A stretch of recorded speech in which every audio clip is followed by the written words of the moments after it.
Welcome back to Doc Lyle Talks Comics, everybody. It is time once again for the Doc Lyle's Comic Haul of the Week. So what did I get? Well, first of all, I wanted to tell you that today is going to be special because you're actually going to get two videos from me today.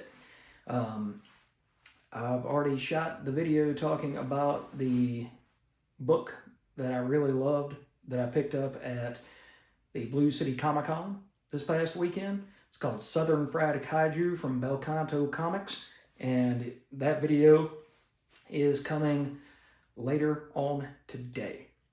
But for right now, let's talk about what I picked up at the comic shop. We're going to start with the book of the week, and this book is Venom 256 by Al Ewing, Carlos Gomez.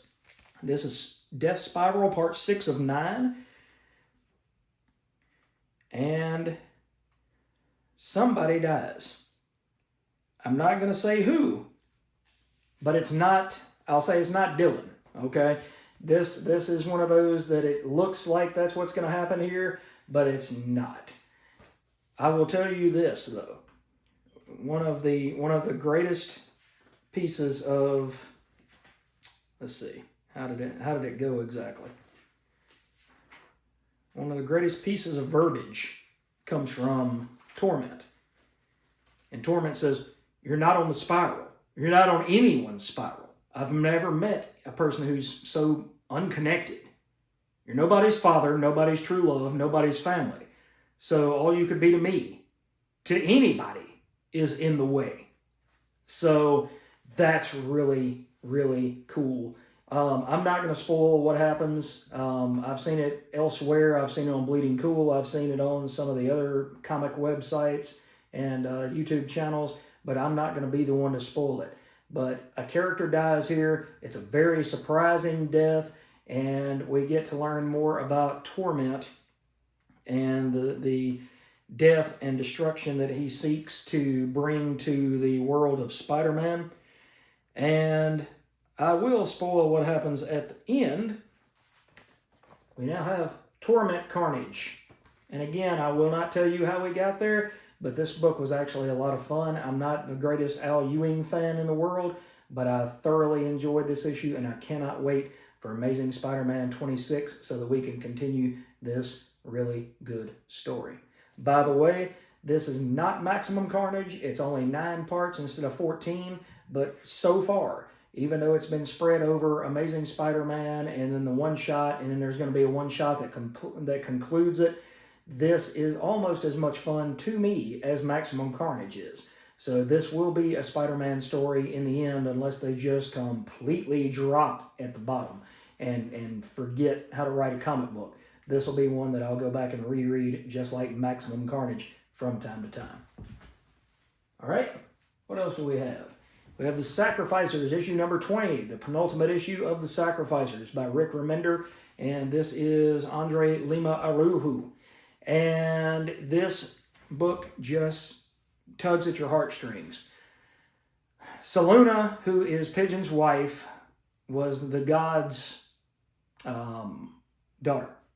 And she turned against her father, helped Pigeon overthrow her father, and now they have done everything that they can to bring this world into prosperity without sacrifice, without anybody having to die, without any life energy being given off to Pigeon or to Saluna or to their children or to anybody. So this artwork by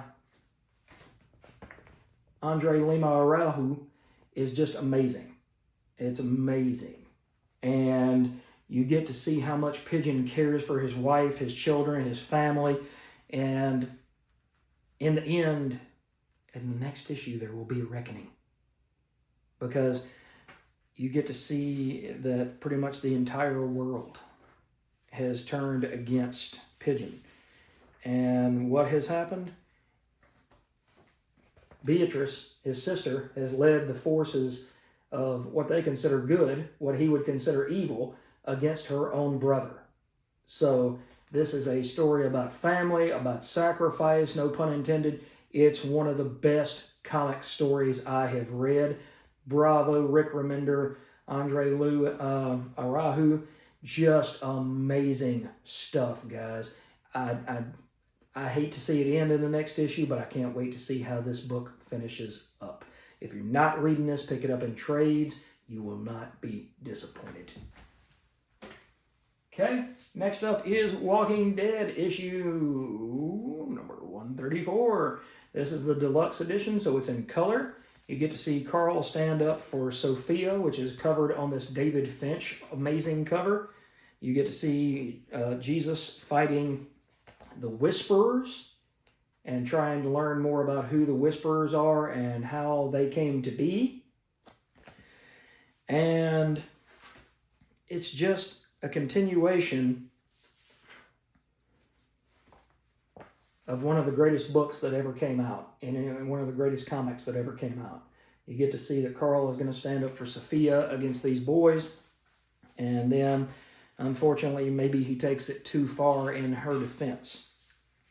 But Maggie and Jesus are talking at the end, and Jesus says, "This is one of our captives that I captured while I was out, and he's going to tell us what's going on." So this is building up to the Whisperer War.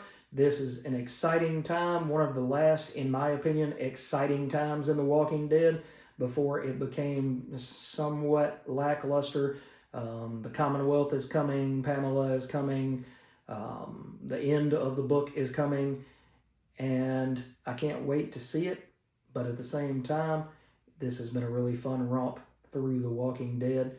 And hey, if you didn't get to read it in black and white the first time, which was stunning enough, the colors by Dave McCaig absolutely blow each issue of this out of the water. Okay, next up we have Arcadia by the Miranda Brothers. And it's written by Anaki Miranda and Roy Miranda, illustrated by Anaki Miranda, and colored by Eva De La Cruz. And it's lettered by David Sharp. So we have Halu, and he meets a friend over here named Rourke, and somebody is chasing Rourke for unknown reasons. Come to find out that he's got something that they want. And what is that? We don't know until the end. But eventually Rourke goes to fix it to get his motorcycle repaired. There's a bullet hole in it. He said, yeah, that one hit my bike, but the other two, try to get me.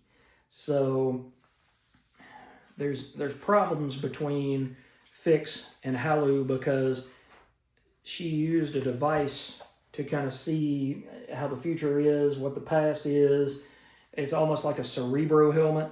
And in the end, what she sees, and she comes back and she's crying and she says, I feel like I lost you. It was horrible. And so she says, let's not use the neuronatin. We like to see new things. It's like living a parallel life. And so eventually they move in together. They're boyfriend and girlfriend, and he goes and makes something. He's dressed up like, Molly Maid over here. But he comes and he says, hey, it's Emily's grandma's secret recipe for pie. And she says, I thought we agreed to stop using the neuronatin. He's like, oh, just try it. Then tell me if it was worth breaking the deal. And she gets upset, and he says, maybe you just don't want to connect because you're afraid that you're going to fall out of love with me and that you don't want to be with me anymore. Or maybe I discovered that everything went to crap, but, once I moved in with you. And eventually he drives off. He goes and storms off and hangs out with this Rourke guy. They go drinking. They get caught up with the motorcycle guys.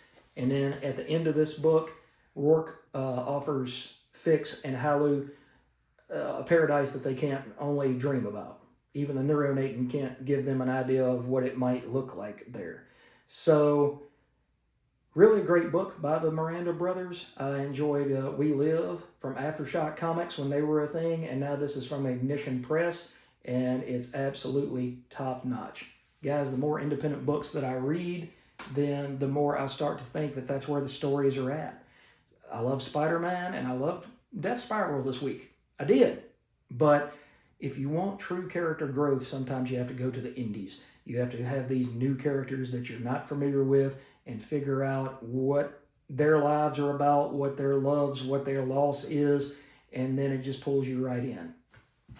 Speaking of which, we have the Autumn Kingdom, the Wraithbound Queen, issue number 3. And this is by Cullen Bunn with art by Christopher Mitten. And we have the two sisters still trying to find their mother and their father. And one sister is fighting one of the fantasy characters that her father made up. And she says, "You can't be real. My father created you. You came from his mind. He wrote what happened to you in a book. You can't be really her." And so eventually you see, it's almost like an alien thing. So I kind of feel like it's a cop-out because, you know, when you can't figure out what's going on, what causes this, then you go with weird-looking alien creatures like this.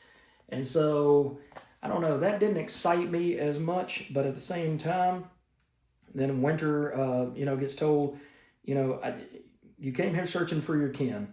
I've given them to you. You need not suffer. You need not die in pain. Save such a fate for your sister. And she says, Summer? And the character says, yes. And so Winter is trying to work out a deal with the alien while Summer is over here fighting this character. And eventually that character gets the upper hand. Meanwhile, Winter agrees to go with this character, and it says, "Come, follow. Your offering will strengthen the Autumn Kingdom." And Elethriel, I believe, is the name of this character here, and she eventually gets the upper hand on Summer.